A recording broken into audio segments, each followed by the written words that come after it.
Bearing in mind that what we're looking at, if you like, is a chart which is measuring risk in credit.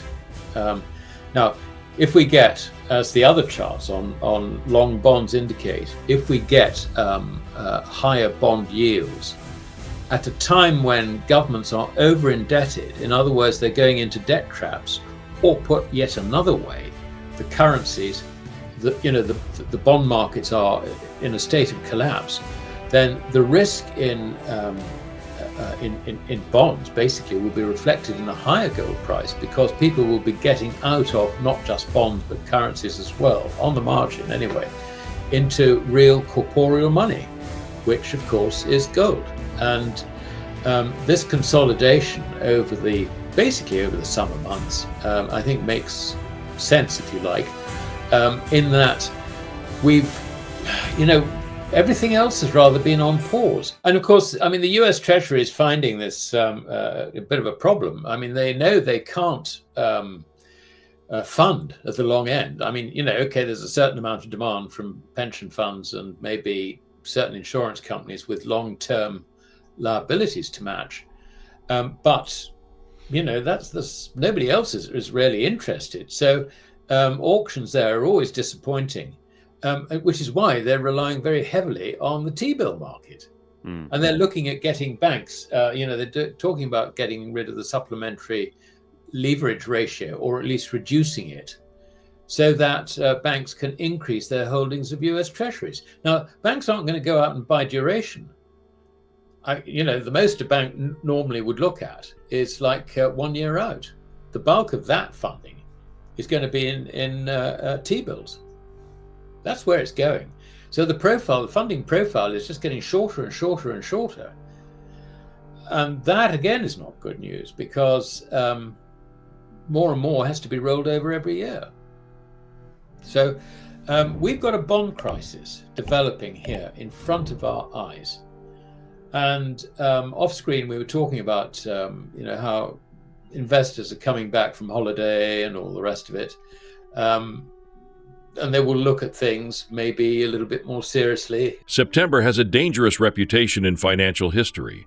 The 1929 crash began in late summer, followed by the chaos of October 1987. Investors returning from holidays often reassess risks, and cracks emerge. Today, equity markets remain stretched against bond valuations, more so than ever before. Rising yields usually pressure stocks, yet both have climbed together recently, an unsustainable dynamic. High-risk tech stocks, and even Bitcoin, which shadows Nasdaq's elite, show early weakness. If yields climb further, a violent correction in equities could follow, echoing previous crises, but amplified by today's unprecedented levels of leverage. You're going to get a credit bubble bursting. That's the time for it. September 1929. Slightly later in October 87. That was a rather sudden shock. But no, you're absolutely right. September is actually quite a dangerous time. And talking about equities, the problem that equities have is that the relationship between the long bond and equity markets, and obviously across all of them, is now so stretched in valuation terms. It's more stretched than it has ever been in history. Now, I haven't got figures for 1929 when the whole thing collapsed. But what I do know was the excesses of credit in 1929 that gave us the roaring 20s are nothing compared with what we've got today. Really nothing. So this is probably the biggest debt cum credit bubble in history. Wow. And we have seen, while bond yields have been rising at the long end, we have seen equities rising with it. And there comes a point where the relationship just suddenly snaps. And I think we're beginning to see, some of the high flyers, the sort of, if you like, the real sort of chip stocks type thing. They've been wobbling over the last couple of days. And also Bitcoin, which correlates with the top end of NASDAQ, the Magnificent Seven, more than anything else. That again has been wobbling a bit in recent days. Could we be approaching the end of that credit bubble? We're not far off. We are not far off. Now, if bond yields rise from here, if long bond yields rise from here, as those charts plainly indicate, then you're going to get an equity crash. and that equity crash will be enormous. I mean, there's no two ways about it. The reason it's going to be enormous is because the valuations have become so stretched. And if you look at margin finance, the FINRA figures show for the first time ever. The world has never seen a debt and credit bubble this massive. U.S. margin debt alone exceeds $1 trillion compared to $200 billion just a decade ago. This leverage turns routine market declines into liquidation spirals. Falling collateral triggers margin calls, forcing investors to sell, which accelerates declines. The cycle resembles the cascading failures Irving Fisher described during the Great Depression. Unlike then, today's excesses stretch across stocks, bonds, and even cryptocurrencies. Central banks may delay the reckoning, but the mechanics of debt mean once selling starts, it becomes self-feeding, dragging good assets down with the bad. That those debt obligations financing margin positions in equities are over $1 trillion. Over $1 trillion. I mean, from over the last, 10 years or so, it's increased from about 200 billion. Over $1 trillion now. That was at the end of July. So it's going to be interesting. The problem with margin stuff is that when the prices start going down, you get calls. And what you do is you get, if you like, the first stage of collateralized debt beginning to be unwound, which was a big feature back in the late 1920s, which was something that Irving Fisher reported on, and everybody got terribly excited, on his analysis and all the rest of it. But I mean, it's so damned obvious that if you get falling collateral values, then banks will start selling out collateral, good and bad, because they have got to cover loans, and it accelerates the collapse. This is the whole point about a debt come credit crisis. On the credit side, you can see that instead of debt, let us say, completely disappearing, its value goes down. And then bear in mind that currencies themselves are credit. They're just the higher form of credit in any market. So they will get unwound as well. Why? Because there's no gold standard to secure the value of credit. So this, I think this move up in bonds is the first sign of the whole financial system really beginning to fall apart. Debt isn't just financial. It underpins currencies themselves. With no gold standard, today's money is ultimately credit. Rising bond yields expose that weakness as investors question not only debt but the currencies tied to it. This dynamic is already reflected in gold, which has been consolidating in a bullish pennant formation. Historically, such patterns precede sharp rallies. Rising yields are not a sign of strong growth, but of mounting credit risk. As confidence in debt erodes, capital seeks safety in tangible money, gold. Analysts suggest the next breakout could come within weeks, coinciding with further turmoil in bonds. Bearing in mind that what we're looking at, if you like, is a chart which is measuring risk in credit. Now, if we get, as the other charts on long bonds indicate, if we get higher bond yields at a time when governments are over indebted, in other words, they're going into debt traps, or put yet another way, the currencies, the bond markets are in a state of collapse, then the risk in bonds basically will be reflected in a higher gold price, because people will be getting out of not just bonds but currencies as well, on the margin anyway, into real corporeal money, which of course is gold. And this consolidation basically over the summer months, I think makes sense, if you like, in that we've, everything else has rather been on pause. And if you looked at things like the 10-year US Treasury, I mean, that's sort of moving sideways. It's gone down a little bit. I mean, the yield's gone down a bit, etc., etc. So, there's nothing to see, move along sort of thing. And I think that's really been reflected in a consolidation in gold. But the pattern there is interesting because as a technical pattern is like a pennant. Basically, a pennant is one where you've got two sides which converge in together.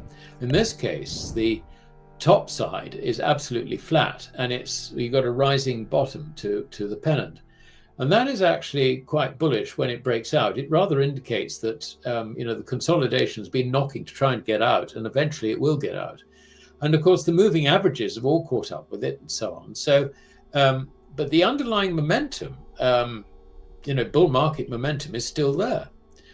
And bearing in mind that what we're looking at is risk in currencies, currency risk increasing, the loss of purchasing power, etc. Because what's going to happen with these rising bond yields is not commodity prices falling or anything like that. No, certainly not. It's a reflection, if you like, of the growing risk in these currencies. People are trying to get out of currencies. That is why bond yields are going up. They're all in debt traps, and that really means that eventually gold will break out on the upside, and I guess it will coincide with quite a sharp move upwards in long bond yields. And I don't think that time is very, very far away. I think it could be a matter of weeks, literally, rather than months. The U.S. isn't alone in this bind. Debt to GDP ratios across the G7 hover around or above 100%, with France exceeding 110% and the UK near parity. Even Germany recently raised borrowing limits to expand defense spending. These are classic debt traps, where economies stagnate but borrowing grows. Central banks have masked the problem by suppressing yields, but markets are beginning to resist. Rising bond yields make refinancing costlier, tightening the trap. Unlike past cycles, governments lack productive investments to justify this debt. Instead, liabilities pile up while growth slows, leaving markets increasingly doubtful that the system is sustainable. I mean, everybody thinks, wrongly, that the Fed can always control interest rates and introduce yield curve control and things like that. That is not the case. In normal times, when things are not too challenging, yes, they can do that.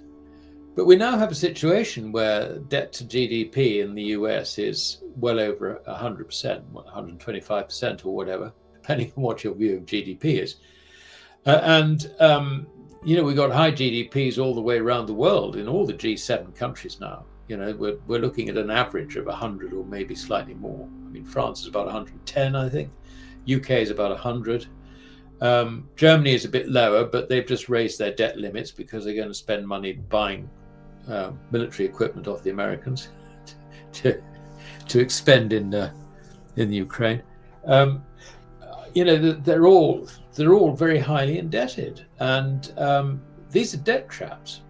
I mean, by definition, when you find that economies are stagnating and debt is still growing, it's debt which is not being deployed productively by any stretch of the imagination. You're looking at something which is actually just eventually going to collapse. Central banks can delay things, they have delayed things, but I think this one is getting out of their control. I really do. I mean, the Fed has already effectively admitted that it can't fund out along the yield curve. It's tried to, and found that auctions have been disappointing, to use the recurring phrase. The only funding they can really do for the US Treasury really is short term. I mean, it's less than 5 years, certainly less than 2 years, and really it's a reliance on T-bills, and this is why there was this debate within the Fed, including input on compliance vis-a-vis Basel III, as to whether they could get rid of the supplementary leverage ratio, or reduce it anyway, which would give the banks room to buy more T-bills. I mean, the banks are willing to do it because all the regulators tell them that the risk-free investment is a T-bill, and the banks don't want risk. They see things out there which I don't think they would really want to admit to. Occasionally, you get Jamie Dimon standing up and saying something which is rather controversial, but The parallels to 1929 are striking. A roaring credit boom, speculative leverage, and now rising protectionism. The Smoot-Hawley Tariff Act deepened the Great Depression. Today, new trade barriers and tariff threats echo that dangerous history. The difference is scale. Our current bubble dwarfs the excesses of the 1920s. If long-term bond yields continue climbing, equity markets face a severe reckoning. With margin debt, high valuations, and global debt traps, the stage is set for a systemic crisis. Gold may rise as trust in currencies falters, but for financial markets, this could mark the end of an era. I reckon that, the bank's internal research on, the state of the US economy, I think shows that, things are just not good. So they don't want to lend money all around the country. And I think this is partly why they seem to be quite happy to puff up financial markets by directing bank credit in that direction. The result is you've got over $1 trillion, according to FINRA, being lent to, margin players in the equity market. This is very, very much end of era stuff. It really is. And it matches so much. And what's really worrying, actually, about all this is that if you look at equities, traditionally, you look at equities versus long bonds. That has always been the way in which investors look at it. And the regulators, I don't know about in America, but over here, the regulators will say, low risk is 60% bonds, 40% equities, medium risk is 50-50, whatever. And high risk is, say, 70% equities, 30% bonds, whatever. That is the sort of portfolio structure they talk about. In other words, it's a relative valuation story, risk. And as a result, what you've got to do is, you've got to think in terms of what is the yield on the long bond and what does that mean for equity markets. So one way or the other, I think that what we've got the conditions, if you like, for the end of this current run in the equity market. And if you get long bonds rising even further, then it's definitely going to be very, very bad for equities. And the other thing I would say is that these conditions are very similar to what we saw in 1929. I mean, you had the Roaring Twenties, credit boom, which was nothing as big as this one, incidentally. And then you had Smoot-Hawley Tariff Act in 1930. I mean, it was being debated in Congress in 1929, finally signed into law by President Hoover in early 1930. What have we got today? We've got Smoot-Hawley Mark II in the form of Donald Trump's, tariff tantrum or whatever you like to call it, coupled with the biggest credit bubble in history. This is going to make 1929 look like a tea party, potentially. And now we're talking about bond yields rising from here.